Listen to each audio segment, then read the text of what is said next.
Giannis is going to be a lot different compared to another star, or emerging superstar, which is plays for another small market team. Time to pack your bags, bro. Which Donovan, aka Dwayne Wade 2.0, as per se, Or Spider. or Spider. But what do you think, Andrade? You think I think it's a little bit different for Donovan, but I'd love to hear what do you think?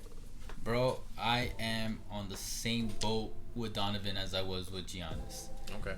Donovan, it's time to go, bro. It's time to pack your bags and say bye to Salt Lake City, Utah, and be thankful for your time there. Same points as before, except he's a little younger and the money might be a little higher priority because he's still on his rookie contract. Yep. But let's get into it. Look, you leave Utah because Utah doesn't have an established winning culture. Location.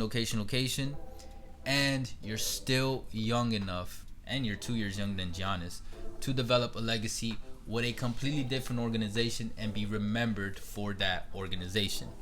And lastly, like I mentioned before, money is not what I'm going to be focusing on. But again, money's not really a problem. Maybe a little harder with Donovan, but in reality, it's not really a problem when you're already a multi-millionaire. I get you, man. But look, Giannis, he signed. This is a little bit different.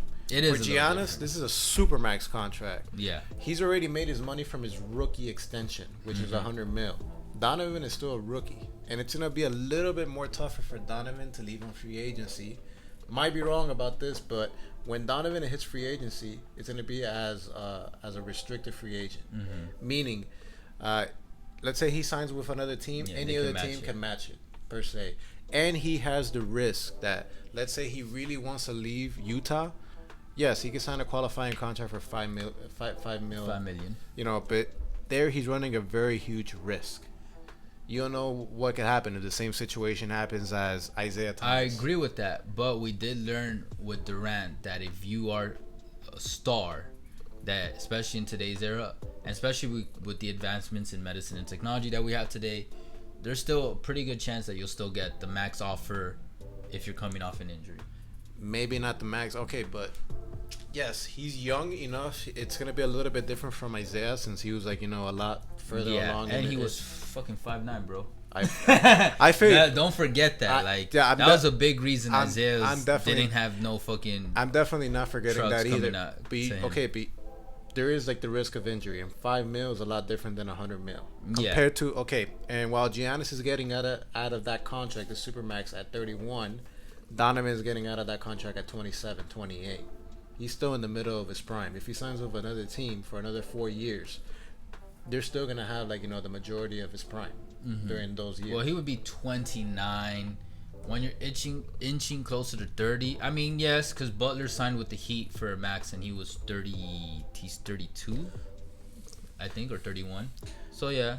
No, and another thing as well, compared to these two situations, is Utah has definitely shown the front office, at least this year.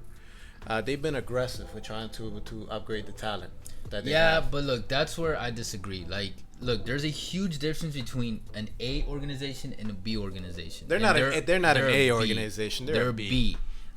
They'll make the moves. Like I said, 11 organizations have won the championship in the past 29 years. The Jazz made 2 of those finals and still lost when they had considerably one of the most impressive duels in all time. Yeah, but nobody was winning against Jordan at that time. And they still took the L. And after that, they just have kept fumbling. And look, they've never won a championship ever before. At least Milwaukee had one before. Yeah. And it's just I would just take the risk, maybe do that qualifying offer, and then you got all these years left instead of waiting until 29 to just, Okay, win. But and you'll get your max contract after the first contract that you get, whatever organization you sign up with. Okay, but Utah has a pretty good squad, and imagine they took the Nuggets this year in the first round when they lost. A lot of people sleep. Yeah. On the second, but they're not gonna beat the Clippers. They're not gonna beat the Lakers. But there's gonna be a win. There's gonna be a window of opportunity. I bet you money Luka will take them down. and the Mavericks next year, or like in the future. We're talking about the future. They have a chance. I'm not saying that they're gonna be like the favorites per se, but just like we have unexpected anomalies. And look, Rudy Gobert might not come back because he's gonna get he can get a max contract. Who the fuck is gonna pay Rudy Gobert a max? And he has. I don't know if you noticed, but he has the opportunity to have the most expensive contract in NBA history. Rudy Gobert. Whoa, you're saying like Rudy Gobert is like a scrub. Most expensive contract in NBA history. He's not gonna re-sign with Utah, bro. He's gonna get traded. All right. Okay, and then who's gonna be Donovan's big man?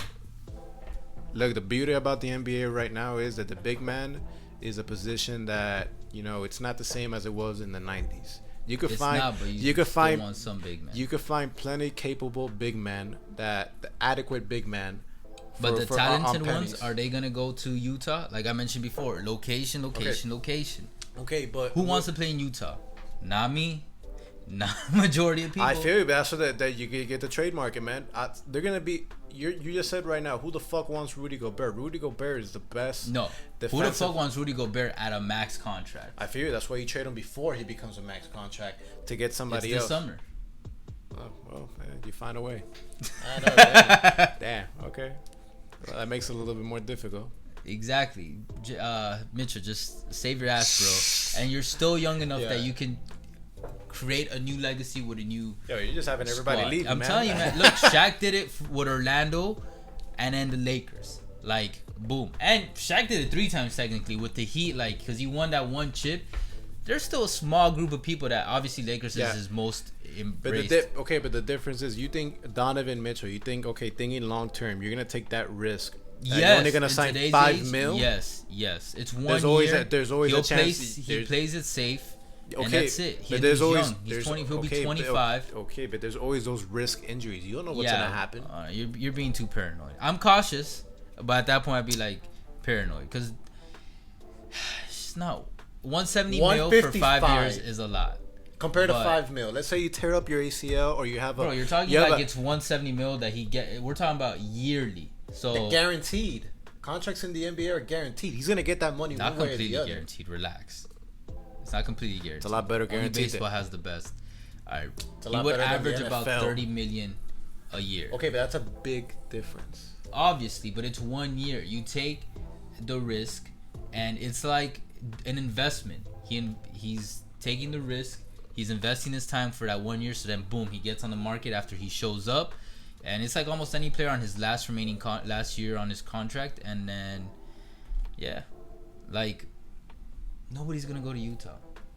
Bro. Nobody with immense talent. Maybe Embiid or Simmons, like people that are on a fucking tanking organization that are like, okay, yeah, then maybe. But other than that, you think he's gonna win Utah? He's not gonna win in Utah. I'm saying give him a chance, man. It's a rookie extension. It's a lot different than he has. It is.